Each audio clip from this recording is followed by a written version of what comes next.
할렐루야. 하나님의 놀라우신 은혜와 축복이 여러분들과 함께 하시기를 주의 이름으로 간절히 축복합니다. 우리 좌우 옆 사람 인사합시다. 보고 싶었습니다. 건강하십시오. 감사합니다. 아이고, 많이 이렇게 듬성듬성 빈 거 보니까 우리 오미크론 때문에 못 나오신 분들이 많이 있는 것 같습니다. 가정에서 속히 치료하시고 하나님의 전에 예배하는 축복이 있으시기를 주의 이름으로 간절히 축복합니다. 지금 다 영상으로 보고 계시죠? 네, 은혜 받으시기 바랍니다. 오늘 찬양에 큰 은혜 받았습니다. 우리 휘진이가 이번에 경희대학교 음대 정시에 합격했답니다.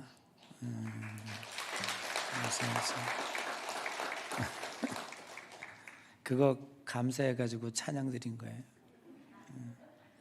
나중에 간증은 나중에 듣자고요. 다 간증이 있더라고요. 너무너무 감사한 간증이 있습니다. 니고데모 얘기를 좀 해보려고 합니다. 바리새인 중에 니고데모라 하는 사람이 있었다. 근데 그는 유대인의 관원이라 그렇게 표현하고 있습니다. 관원이라고 하는 말은 아르콘이라고 하는 단어인데 통치자, 왕에게 가리키는 용어입니다. 그런데 이것이 일반적으로 쓰일 때에는 대제사장, 회당장, 사내들인 공회원을 지칭하고 있습니다. 니고데모가 유대인의 관원이었다고 하는 것은 사내들인의 회원으로서 그때 당시에 막강한 권력을 지니고 있는 사람이었습니다. 니고데모는 요한복음에 3번 등장합니다. 첫 번째 등장하는 것은 바로 여기 오늘 본문의 말씀이고요. 두 번째는 요한복음 7장 50절 이하에 유대 종교 지도자들이 예수님을 죽이려고 계획을 꾸밀 때에 예수님을 변호한 사람이 니고데모입니다. 그리고 요한복음 19장 39절에 예수님이 십자가에 달려 돌아가신 후에 모략과 유향을 가지고 가서 아리마대 요셉과 예수님을 장세 지낸 자가 바로 니고데모입니다. 그러고 보면 니고데모는 굉장히 영적인 사람이었고 신앙이 좋은 사람이었다라고 볼 수가 있습니다. 오늘 여기 예수님께 와서 뭐라고 얘기하냐면 랍비여, 우리가 당신을 하나님께로부터 오신 선생인 줄 아나이다 라고 극찬을 하고 있습니다. 보통 예수님을 배척하는 유대인들 사이에서 사뭇 이 니고데모는 그래도 꽤나 좋은 신앙을 가지고 있고 예수님을 바르게 바라보고 있는 사람 중에 하나였습니다. 그에 합당한 이유를 이렇게 들고 있죠. 요한복음 2장에 기록한 것처럼 혼인잔치에서 예수님이 물로 포도주를 만드는 기적을 니고데모가 목격을 했을 것입니다. 그래서 이렇게 얘기합니다. 하나님이 함께하지 아니하였으면, 하나님이 함께하지 아니하는 사람이라면 당신이 행하는 표적을 아무도 행할 수 없습니다. 그렇게 표현하고 있는 것입니다. 유대의 모든 사람들이 예수님을 부정하고 어떻게 하든지 꼬투리를 잡아서 예수님을 죽이려고 하는 분위기 속에서 그것도 유대의 공회원, 막강한 권력을 가지고 있는 사람이 예수님을 이 정도 인정하였다면 매우 신앙이 깊은 사람이었다라고 볼 수가 있습니다. 누가복음 18장 18절 이하의 말씀과 내용을 연결해 보면 예수님의 표적을 보며 보다 적극적으로 영생과 구원에 대한 도장을 찍기를 원했고 또 그의 신앙에 대해서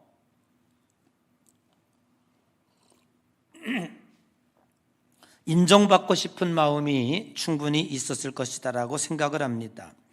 누가복음 18장에 어떤 내용이 나옵니까? 여러분이 잘 알고 있는 것처럼 어떤 관리가 예수님께 왔습니다. 그리고 이렇게 얘기하죠. 선생님, 내가 어떻게 하여야 영생을 얻겠습니까? 라고 얘기합니다. 그러면서 뽀대나게 얘기합니다. 선생님, 내가 어렸을 때부터 모든 계명을 다 지켰습니다. 자랑하는 거죠. 그러면 예수님이 뭐라고 그래야 돼? 참 잘했다. 네가 그렇게 어렸을 때부터 계명을 잘 지켰으니 너 천국에 갈 것이다. 그렇게 칭찬을 듣고 싶었던 거예요. 그랬더니 예수님이 뭐라고 얘기하냐면 네게 한 가지 부족한 것이 있는데 네게 있는 재물을 팔아 가난한 자들에게 나누어 주고 와서 나를 쫓으라. 그렇게 얘기했습니다. 자, 오늘 여기 요한복음 3장 유대의 공회원도 누가복음 18장의 부자의 마음과 다르지 않았을 것입니다. 예수님께 인정받고 싶었고 이 정도 되면 이렇게 예수님을 극찬하고 예수님의 표적에 대하여 깊이 높임을 드리면 어느 정도 내 제자가 될 수 있겠니? 라고 하든지 너 참 구원과 영생을 받은 사람이야 라고 할 수 있어야 되잖아요. 그런데 예수님은 전혀 다른 얘기합니다. 뭐라고 말씀하고 있습니까? 사람이 거듭나지 아니하면 하나님 나라에 들어갈 수 없느니라. 참 답답한 말씀입니다. 니고데모는 곧바로 예수님께 질문합니다. 요한복음 3장 4절에 사람이 늙으면 어떻게 날 수 있습니까? 두 번째 엄마 뱃속에 들어갔다가 다시 난다는 말입니까? 그런 말도 안 되는 얘기를 어떻게 하고 계십니까? 라고 예수님께 묻는 거예요. 그러니까 예수님께서 점점 모르는 말씀만 합니다.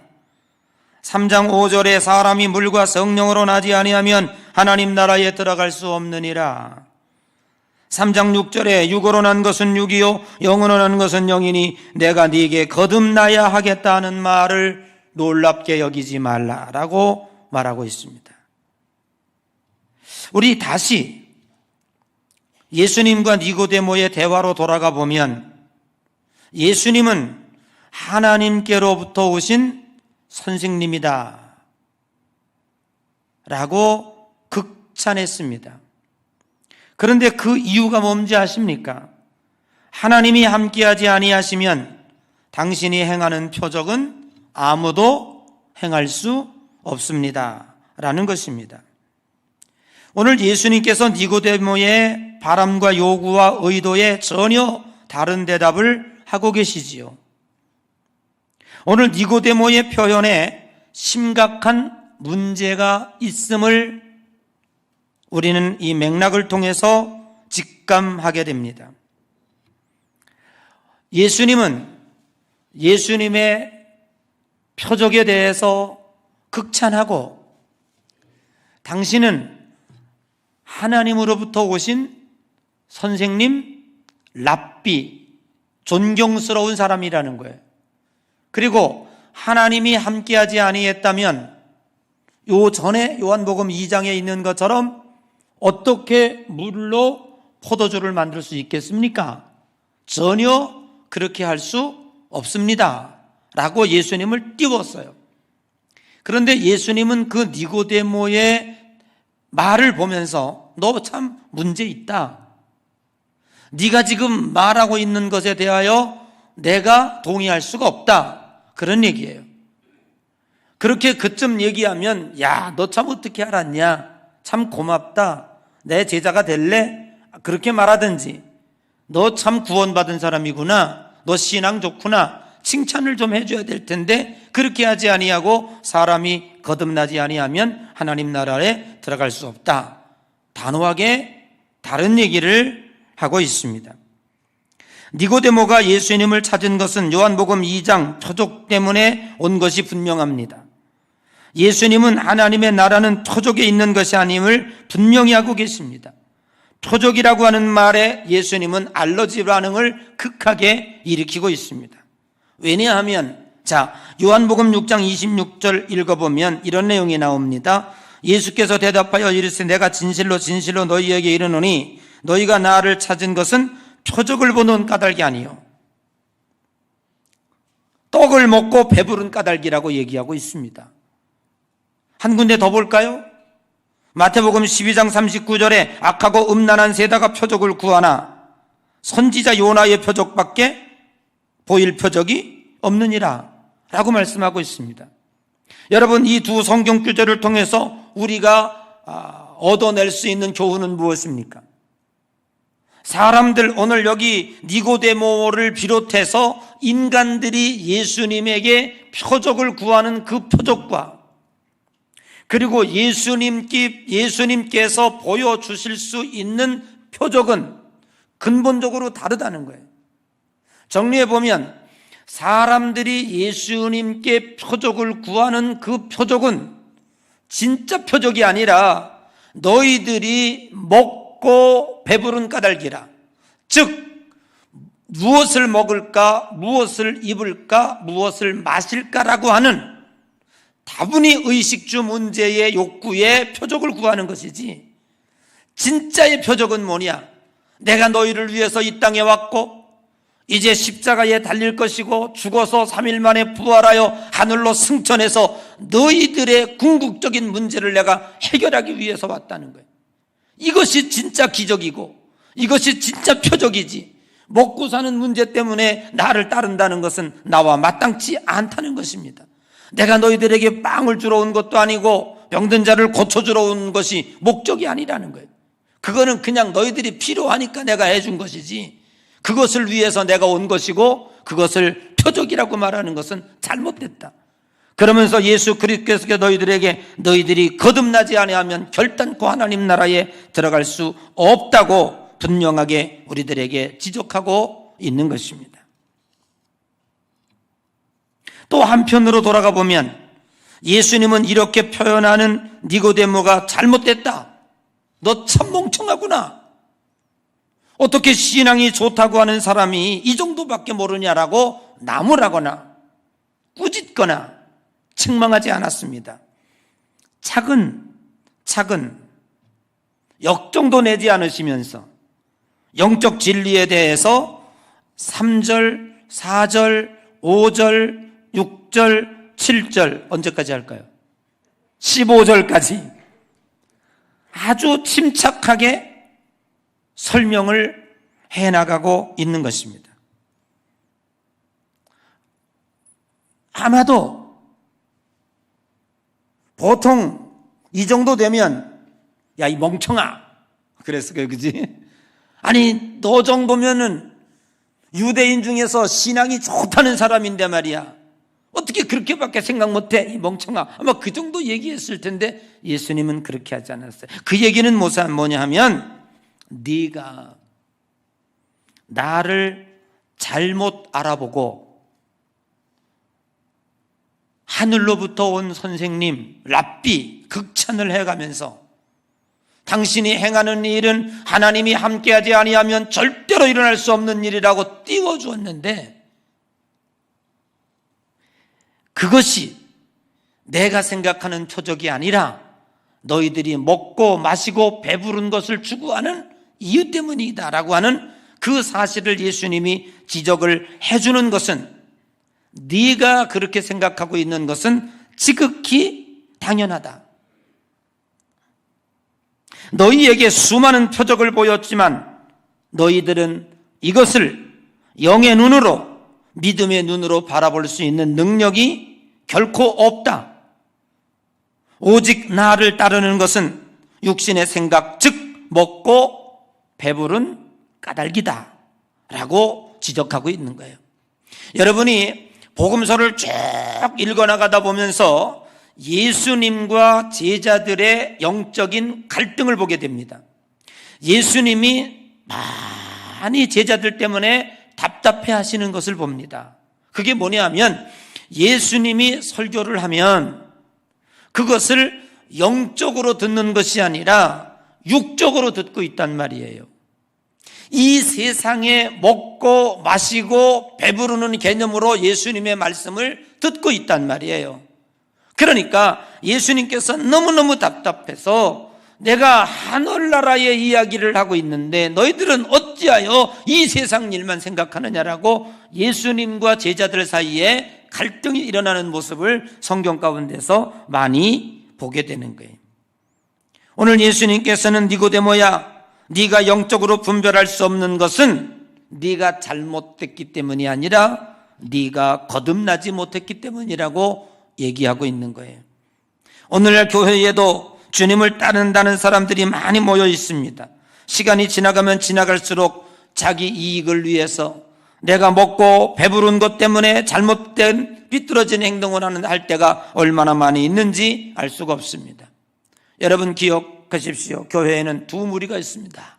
정확하게 두 종류가 있습니다. 하나는 뭔지 아십니까? 영적으로 거듭난 사람이 있습니다. 두 번째 무리는 어떤 사람입니까? 아직도 영적으로 중생하지 못했고 그냥 교인으로만 다니는 사람이 있습니다. 교회가 왜 분란이 일어납니까? 영적으로 거듭난 사람과 영적으로 거듭나지 못한 사람과의 갈등입니다. 교회에 대부분 문제가 생기는 게 어디서 생기느냐 하면 영적으로 거듭나지 못한 사람들이 주인 노릇할 때 그 교회가 문제가 생기는 거예요. 우리는 세간의 교회들이 많은 눈살 찌푸려지는 일들이 많이 있는데 당연한 일 겁니다. 그거는 오늘 우리들이 이상하게 볼 필요가 없어요. 와, 이 교회가 왜 저래? 아닙니다. 교회라고 다 똑같은 교회가 아닙니다. 교인이라고 다 똑같은 교인이 아닙니다. 그렇게 일어날 수밖에 없는 것이 초대교회 때부터 고린도 교회도 그랬습니다. 갈라디아 교회도 그랬습니다. 에베소 교회도 똑같이 일어났습니다. 거기도 무슨 문제가 있었냐 하면 영적으로 거듭난 사람들은 전혀 문제가 없어요. 다 영적으로 해결해요. 그런데 영적으로 거듭나지 못한 무리가 그 안에 섞여 있단 말이에요. 그 사람들로 인하여 세상적인 방법으로 해결하려고 하다가 보니까 교회가 이렇게 세간에 문제가 될 수 있다, 이런 얘기죠. 오늘 우리는 여기서 예수님께서 니고데모에게 대화해 주시는 말씀 가운데 몇 가지 용어를 정리해 볼 필요가 있습니다. 첫째는 거듭난다는 말입니다. 한문으로 말하면 중생이라는 말입니다. 이 말이 헬라어의 겟네덴 아노덴이라는 말이에요. 한번 해볼까요? 겟네덴 아노덴, 도대체 무슨 말인지 모르겠어요. 근데 이게 뜻이 간단해요. 겟네덴이라는 말은 위로부터라는 말이에요. 그리고 아노덴이라는 말은 태어났다라는 뜻이에요. 나 낳았어, 나 아노덴, 나 태어났어, 그런 뜻이에요. born 했다 이 말이에요. 예. 그래서 우리가 거듭난다는 말은, 중생이라는 말은 하늘로부터 났다라는 뜻입니다. 우리는 이 세상에 반드시 두 번 태어나야 됩니다. 한 번은 어머니 뱃속에서 태어나는 것을 육신의 태어남이라고 이야기합니다. 두 번째 태어남이 있어야 되는데 우리는 영을 가진 사람이기 때문에 영적으로 다시 태어나야 됩니다. 이것이 하늘로부터 태어난 born again, 중생, 거듭남이라고 이야기하는 것입니다. 그런데 도대체 니고데모가 이해를 못하니까 내가 너에게 거듭나야 하겠다는 말을 이상하게 여기지 말라, 그러면서 뭐라고 얘기하고 있습니까? 물과 성령으로 거듭나지 아니하면이라고 설명을 해줍니다. 여러분, 우리들이 무엇으로 거듭나야 되느냐? 신자가 된다고 하는 것은 이 두 단계를 거쳐야 되는데, 하나는 물로 세례를 받아야 되는 거예요. 이 물세례라고 하는 것은 여러 학설이 있지만 그래도 가장 근접한 학설이 뭐냐면 요한의 세례입니다. 여러분들도 다 물로 세례를 받았어요. 그러면 세례의 의미는 무엇입니까? 세례의 의미는 지금은 약식으로 물을 떠서 머리에 손을 얹고 성부와 성자와 성령의 이름으로 세례를 줍니다. 그런데 이때 당시는 요단강에서 세례를 베풀 때, 세례 요한의 세례를 베풀 때에 우리가 완전히 물속에 잠기는 심리입니다. 그것도 한 번 하는 것이 아니라 7번 살아나으려고 그러면 또 누르고 살아나으려고 그러면 또 누르는 거예요. 그러면 세례의 의미는 두 가지입니다. 물로 세례를 받는 건 첫째, 주님 내가 죽고 주님은 살고, 또 육이 살려고 그러면 또 내가 죽고 주님이 살고. 아멘. 이제 내가 완전히 죽었습니다. 나라고 하는 존재는 완전히 죽었습니다. 이제부터는 내가 산 것이 아니요 내 속에 있는 예수 그리스도께서 산 것입니다. 나는 이제부터 주님 뜻대로만 살겠습니다 라고 7번 들어가는 거. 7번은 완전수예요. 완전히 내가 죽었습니다 라고 하는 영적인 회개요, 영적인 고백인 거예요. 아멘. 그래도 자꾸 우리 육이 또 살아나면 또 들어가서 죽고 또 들어가 죽고, 이게 물세례입니다. 이렇게 해서 우리들이 거듭남의 표현을 하는 거예요. 이게 물로, 그래서 물세례 과정, 그게 뭐냐? 회개의 과정이 있어야 된다 이 말이에요. 그러면 회개했다고 다 되느냐? 그렇지 않습니다. 무엇으로? 성령으로 거듭나야 된다는 거예요. 성령 세례를 받아야 된다는 말이죠. 이건 도대체 물세례는 이해를 할 수 있겠는데 성령 세례는 무엇인지 또 이해를 못하는 거예요. 누가? 니고데모가. 니캉네캉 니고데모가 눈치를 보니까 도저히 이해를 못한단 말이에요. 그러니까 예수님께서 물과 성령으로 거듭나야 하겠다는 말을 네가 이상하게 여기지 말아라. 물로 세례를 받는다는 말은 조금 이해가 되는 것 같은데 너 지금 보니까 성령으로 세례 받으라는 말을 이해 못하는 것 같아. 그래서 예수님이 들고 나오는 게 뭐냐면 바람이라고 하는 것을 들고 나와요.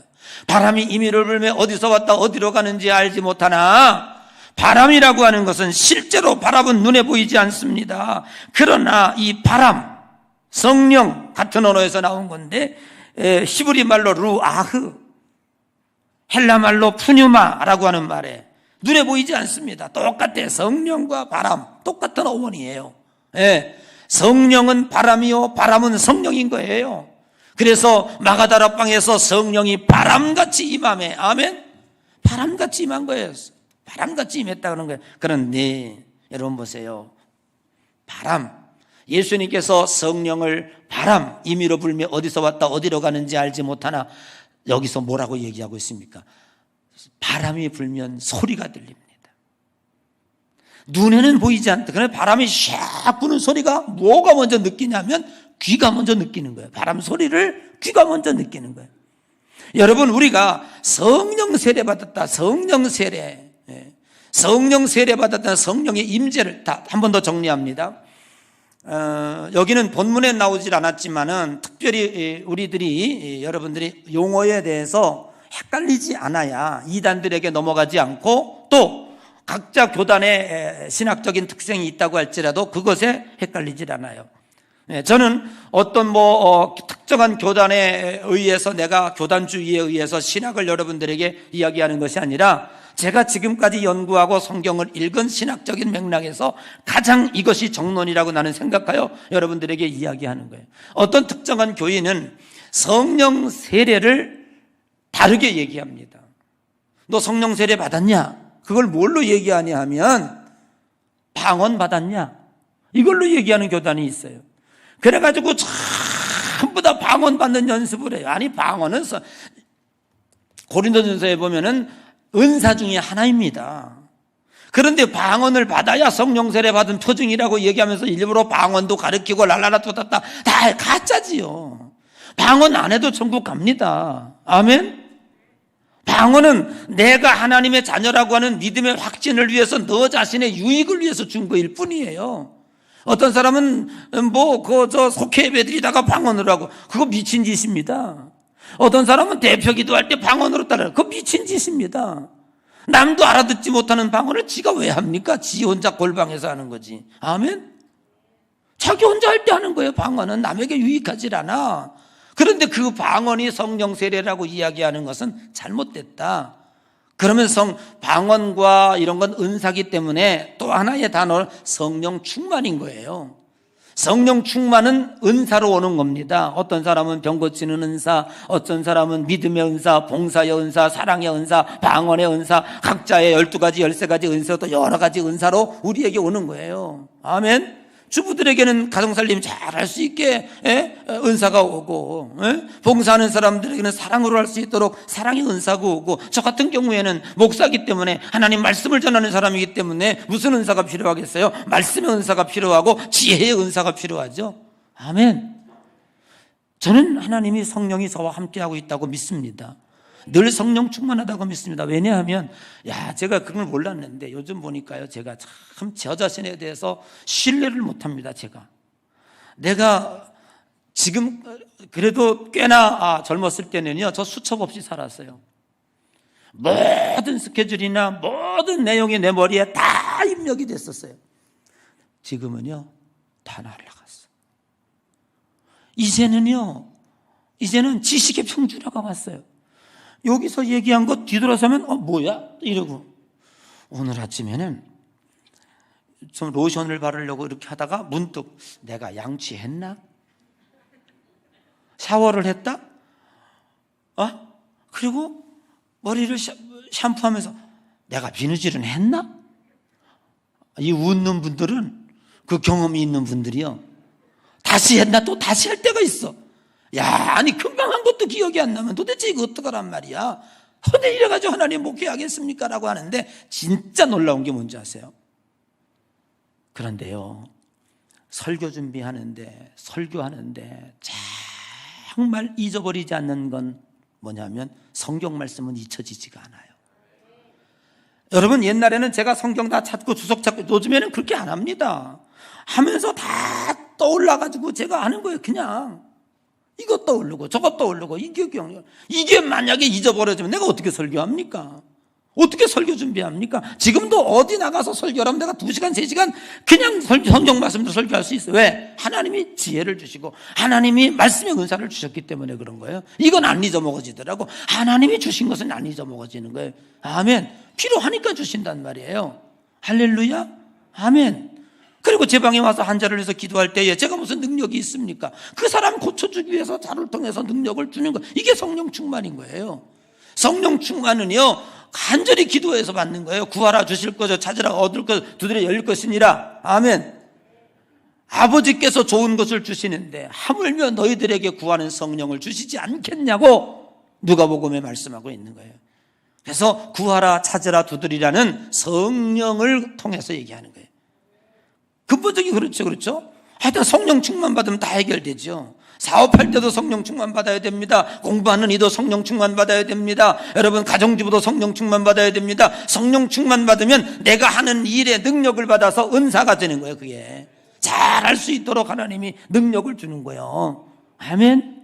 할렐루야. 깨달았죠. 그러니까 단어를 정확하게 구분하셔야 돼요. 거듭난다는 말과 성령 세례, 그러니까 성령 세례 받았다는 말과 성령 충만 받았다는 말을 구분해야 됩니다. 그러면 성령 세례 받았다고 하는 뭐냐? 성령이 임재했다는 말이에요.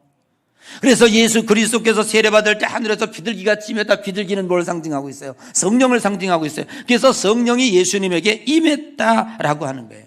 그럼 성령이 임하면 뭐가 달라지느냐? 이게 성령 세례인데, 성령 세례라는 말은 성령이 임했다는 말이에요. 아멘. 여러분들이 하나님을 아버지라고 부르고 예수 그리스도를 메시아로 부를 수 있는 것은 그건 이미 성령이 임했기 때문에 그래요. 아멘. 성령이 임했기 때문에 하나님을 아버지라, 누구든지 하나님의 영으로 말미암지 않고는 하나님을 아버지라 부를 수 없나니. 아멘. 아버지. 그러니까 하나님을 아버지라 부를 수 있는 건 아무나 부르는 게 아니에요.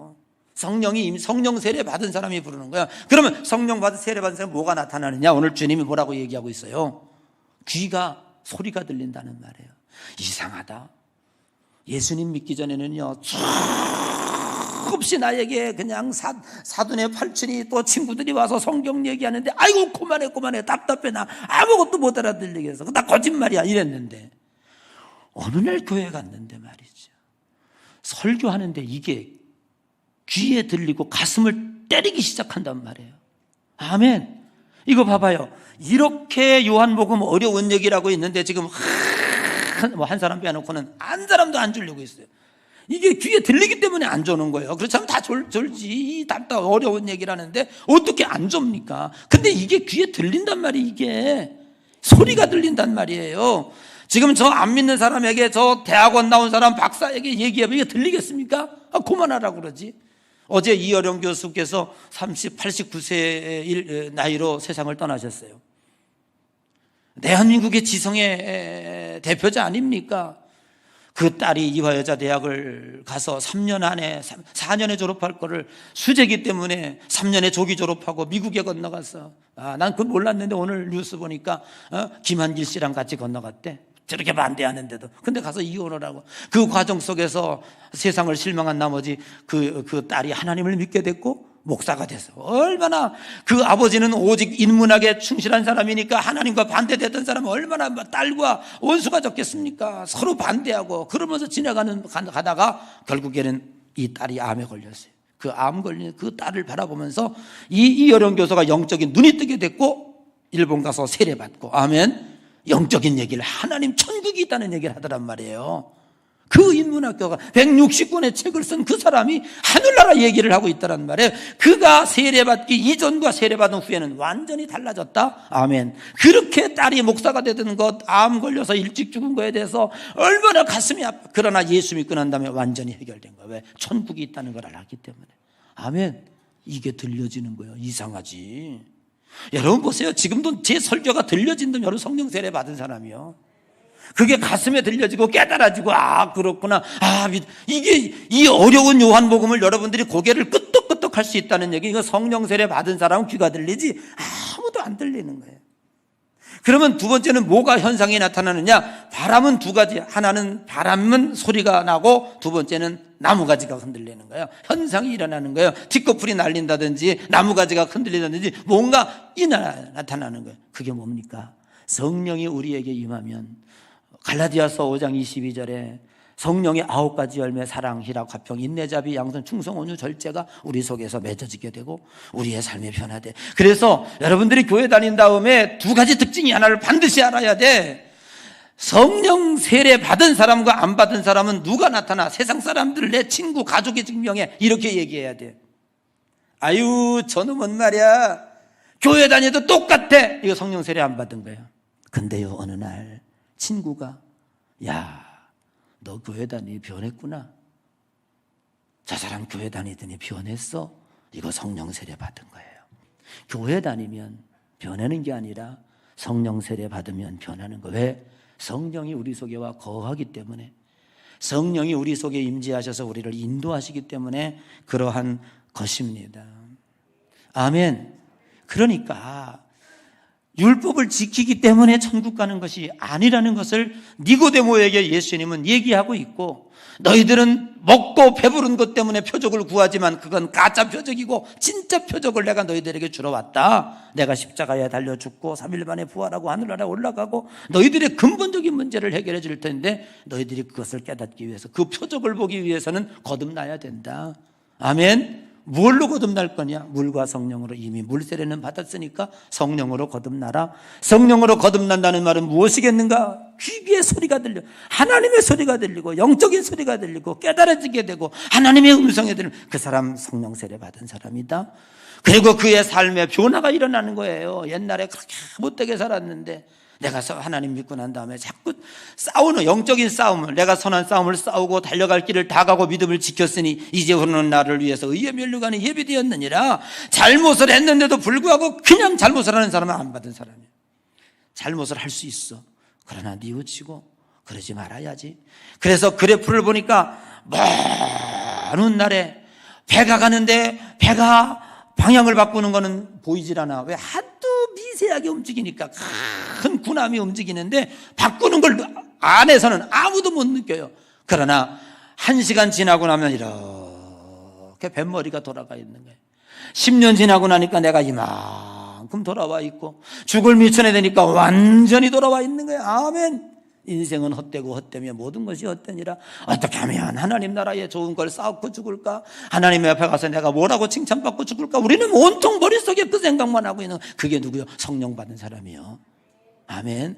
여러분, 세상 사람들은요, 죽는 그날까지 자기 자신을 위해서 싸우려고 그러고, 자기 자신을 위해서 먹고 죽으려고 그러고, 자기 자신의 쾌락을 위해서 하려고 그러고, 자기 자신을 죽는 그 순간까지 욕심을 부리다가 죽는 게 그게 세상이요. 그런데 우리는 영의 눈이 뜬 사람이기 때문에 시간이 가면 갈수록 그 어디나 하늘나라, 아멘, 하늘나라가 보여야 돼.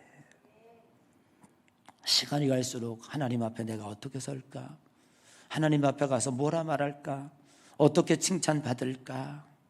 주님 나라가 쌓은 공적이 내가 무엇이 있을까?